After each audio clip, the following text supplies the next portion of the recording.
The tragic incident of 30th November in which a 25-year-old man fell from an apartment in Kilimani traces back to 28th November when the two loverbirds checked in at an apartment in Kilimani.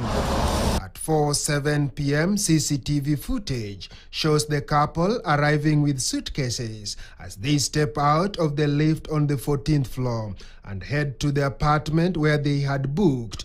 OLOMO is seen opening the door and the two enter the unit. The climax of the events unfolded on 30th November at around 1:16 a.m. In the footage, OLOMO, now the deceased, is seen escorting his cousin, who is currently in police custody. After seeing his cousin off and returning to the apartment, CCTV footage captures scuffle between OLOMO and Lilian Mora. She appears to be preventing him from entering the house, but he manages to get inside and closes the door behind him.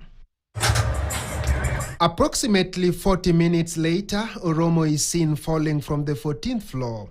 He was found naked on top of a saloon car, already dead. CCTV footage also shows security guards rushing towards the scene to see what had happened. Detectives later established that the two met on a dating app. Inside the apartment, they found a bouquet of flowers the couple had planned to use in celebrating their 2-year anniversary.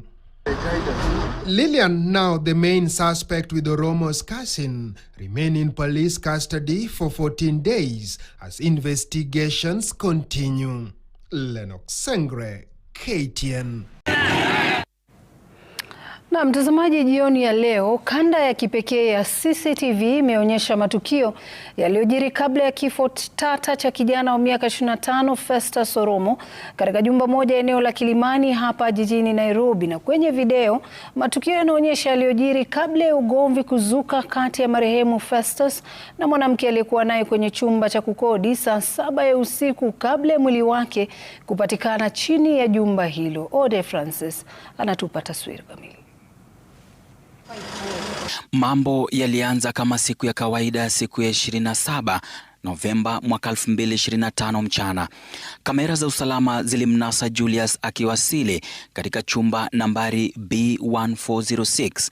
Dakika 12 baadaye, saa 10 na dakika 19 kamili, mwanaume anayeaminika kuwa mwasilishaji bidhaa aliyevalia mavazi meusi na uso wake kufunikwa kwa skafu anaonekana akikaribia mlango huo. Anamkabidhi Julius kifurushi na kuondoka. Lakini takriban saa 9 baadaye, tukio la kimapenzi liligeuka usiku huo kuwa tukio la jinai. Saa 7 na dakika 6 usiku wa tarehe 30 Novemba mwaka 2025, mwanaume anayeaminika kuwa Patrick, ambaye kwa sasa yuko katika kituo cha polisi cha Kilimani, anaonekana akitoka kwenye chumba hicho. Anasimama nje ya mlango kwa dakika moja kabla ya kurudi ndani. Amevaa fulana ya kofia almaarufu hoodie nyeusi, suruali ya jeans ya bluu, viatu vyeusi na begi la kahawia lenye rangi ya giza. Dakika 7 baadaye, saa 7 na dakika 13 usiku, Patrick anaonekana tena, safari hii akiwa na mwanaume mwingine anayeaminika kuwa FESTUS OLOMO. FESTUS anaonekana akimshika Patrick mabegani, huku Patrick akiwa ameshika kinywaji mkononi. FESTUS anaingia kwa muda mfupi ndani ya chumba, kisha anarudi mlangoni ambapo Patrick alikuwa akisubiri. Wanaongea kwa muda mfupi na kuondoka pamoja wakiwa na furaha. Baadaye kidogo, Patrick anaonekana tena, safari hii akiwa amevaa fulana ya ndani nyeusi, kaptura na ndala nyeusi, akielekea moja kwa moja kwenye lifti ya orofa ya 14. Saa 7 na dakika 15 usiku huo, FESTUS anarudi peke yake. Anagonga mlango wa B1406 na kuelekea eneo la lifti. Kisha anarudi dakika moja baadaye. Saa 7 na dakika 16 anaingia tena ndani ya chumba. Kinachofuata kinanaswa kwa kamera. Mzozo unaonekana kati ya FESTUS na mwanamke aliye ndani ya chumba. Sasa ametambulika kama Lilian Mbeki. Mlango unafungwa huku mzozo ukiendelea. Hii ndiyo ilikuwa mara ya mwisho FESTUS OLOMO kuonekana akiwa hai. Saa 7 na dakika 57 usiku, takriban dakika 41 baadaye, kamera za CCTV zinanasa tukio la kutisha. Mwili wa Festus ukianguka juu ya paa la gari jeupe lililokuwa limeegeshwa chini ya jengo. Walinzi wa usiku pamoja na majasusi wa jinai wakithibitisha kuwa mwili huo haukuwa na uhai. Alitambulika kama Festus baada ya msako katika chumba alimokuwa na stakabadhi zake za utambulisho. Kwa sasa, washukiwa wawili akiwemo Patrick na Lilian wanazuiliwa kwa siku 14 ili kuruhusu maafisa wa upelelezi kukamilisha uchunguzi wao.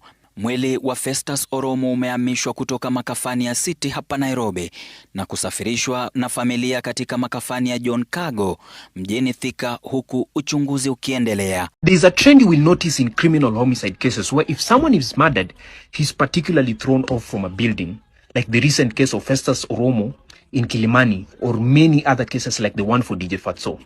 Well, let me educate you. The best possible tactic to evade a murder conviction, especially where there are just two people inside an apartment and there are cameras outside but no cameras inside, is to stage a suicide. So good criminal defense lawyers call this alternative exculpatory theory, which means you provide a credible alternative explanation for the death that does not involve the accused person. So in such kind of instances, the best alternative theory in a murder/homicide case is always suicide. And the advantage for this is because of three critical reasons. One is the practical reasons in forensic. The physical evidence, such as injuries from an impact of falling, is often the same as that from physical injuries of a murder scenario. So you might have hit the deceased on the head, but you can argue that the head injury was caused by falling and not you. And it will be challenging for the forensic investigators to differentiate whether the head injury was from you or was from the impact of falling. So at that first instance, there is a certain doubt on that specific case. So number two is the evidential battle that suicide comes with. So this battle takes the prosecution on a very long ride of having to prove that the suicide did not happen. So they have to do things such as scene reconstruction. They have to look at the angle of fall. They have to look for defensive wounds, the relationship history of the victim, and even they go as far as looking at the physical state of the deceased person.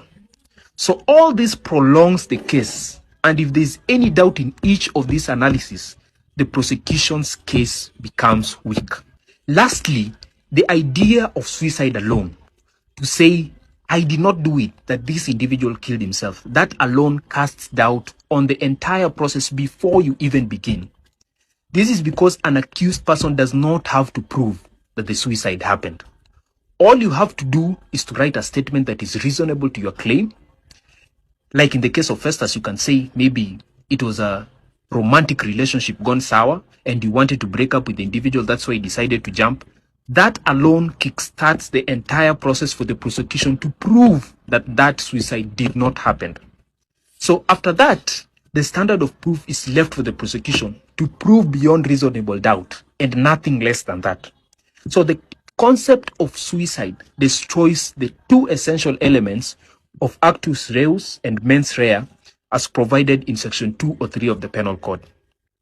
This is quite relatable to the case of DJ Fatso in the case of Jeff Mwati.